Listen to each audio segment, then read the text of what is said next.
வணக்கம் நண்பர்களே, நான் உங்கள் ராஜேந்திரன் பேசுகிறேன். இது நாளிதழில் வந்த தினம் ஒரு தகவலாகும்.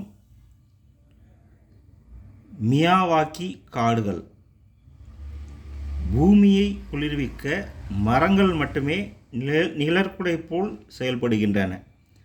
பல்வேறு காரணங்களுக்காக காடுகள் அழிக்கப்பட்டன. இதன் காரணமாக சுற்றுச்சூழல் சீரழிந்து காற்று மாசு, பருவம் தவறிய மழை உட்பட பல்வேறு சிக்கல்களை மனிதன் சந்திக்கும் நிலை உருவானது. தற்போது காடுகளின் பயனை உணர்ந்து பாலைவனங்களில் கூட மரங்களை நட்டு வளர்க்க உலக நாடுகள் முயற்சித்து வருகின்றன. இதில் விதை இல்லாமல் விரைவாக மரங்களை துளிர்க்க வைத்து காடுகளை உருவாக்கும் முறைக்கு மியாவாக்கி காடுகள் என்று பெயர்.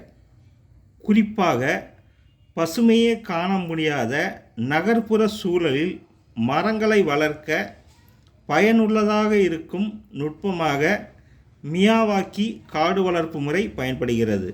இந்த முறையில் நன்றாக வளர்ந்து நிற்கும் மரங்களின் தண்டு பகுதியில் இருந்து கிளைகள் வேர்விடும் முறையில் ஒட்டு கட்டப்பட்டு வேறு இடங்களில் நடப்பட வேண்டிய மரக்கன்றுகள் வளர்த்து எடுக்கப்படுகின்றன.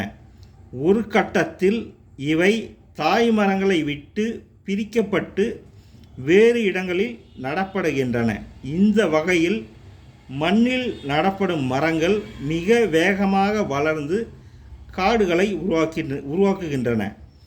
நகர்ப்புறங்களில் மரங்களை வளர்க்க உதவும் மிக சிறந்த தொழில்நுட்பமாக இது கையாளப்படுகிறது.